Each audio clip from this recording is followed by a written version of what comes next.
Hey everyone, welcome back to the Tailloom Studios. Did you know your brain is constantly changing? Right now, in fact.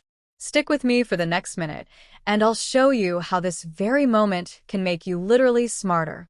It's all thanks to something called neuroplasticity. Think of your brain like a superhighway of connections between tiny cells called neurons.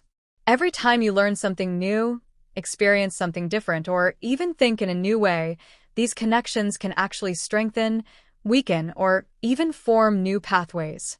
So, how can you harness this power in just 1 minute? It's simpler than you think. Choose one of these quick brain boosters right now. Learn a new word. Look up a word you've never used before and try to use it in a sentence. Engage a different sense. Close your eyes and really focus on the sounds around you, or pay close attention to the textures you can feel.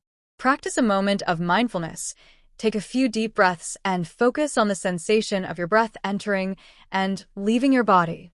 Solve a quick puzzle. Try to solve a short brain teaser. Visualize a goal. Spend a minute clearly picturing yourself achieving a goal you're working towards. Even these small, focused activities stimulate your brain in new ways, prompting those neural connections to fire and potentially leading to small but significant changes over time. Consistency is key, so imagine what a few of these 1-minute brain boosters each day could do. So, what brain-boosting activity did you choose? Let me know in the comments below. If you found this video helpful, give it a thumbs up and subscribe to Tailloom Studios for more ways to unlock your potential. Thanks for watching, and I'll see you in the next video.